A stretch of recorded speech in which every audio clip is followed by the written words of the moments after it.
রবিবার রাত ৯টা পারিবারিক বিবাদে বহিরাগতরা দুষ্কৃতীরা বিজেপি কর্মীর পরিবারের উপর আক্রমণ করে মহিলার সঙ্গে শ্লীলতাহানি করারও অভিযোগ রয়েছে। অভিযোগ সিপিআইএম কর্মীরা কোনো বিষয়কে কেন্দ্র করে ফটিকছড়া বনপাড়ার গোপাল বোনাজের বাড়িতে অনুপস্থিতির সুযোগে গোপাল বোনাজের পরিবারের উপর আক্রমণ করে বলে অভিযোগ করে গোপাল বোনাজের স্ত্রী। এই ঘটনাকে কেন্দ্র করে গোপাল বোনাজের পরিবার থানায় দ্বারস্থ হয় বলে জানান তিনি। সূত্র মারফত জানা যায় এই ঘটনা এক অভিযুক্তকে গ্রেফতার করতে সক্ষম হয়েছে সিদাই থানা। সংবাদ মাধ্যমের মুখোমুখি হয়ে বিস্তারিত জানান এই ঘটনার আক্রান্ত বিজেপি বামুটিয়া মণ্ডলের সদস্য গোপাল বোনাজের স্ত্রী।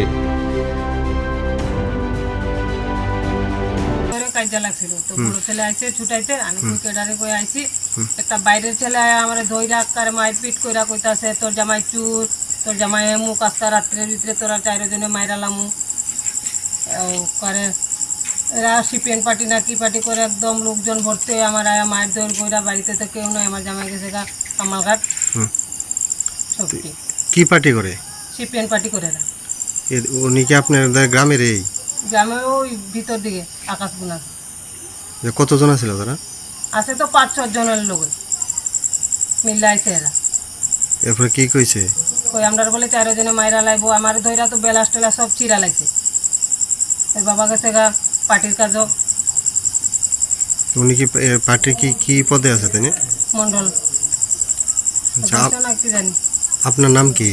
রমা বোনাস। আপনার স্বামীর নাম? গোপাল বোনাস।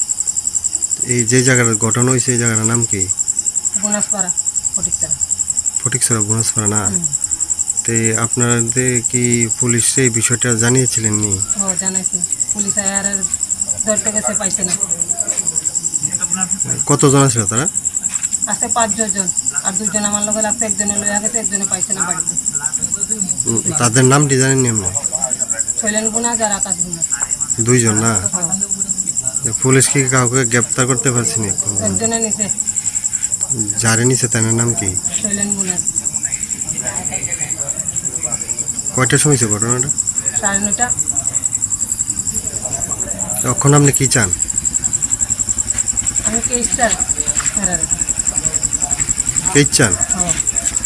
শাস্তি চান না? শাস্তি চাই। সাংঘাতিক বাড়ছে এরা, যেভাবে কইতে আছে, তোরা ঘরে ঢুকা মারুম, হেন করুম তেন করুম।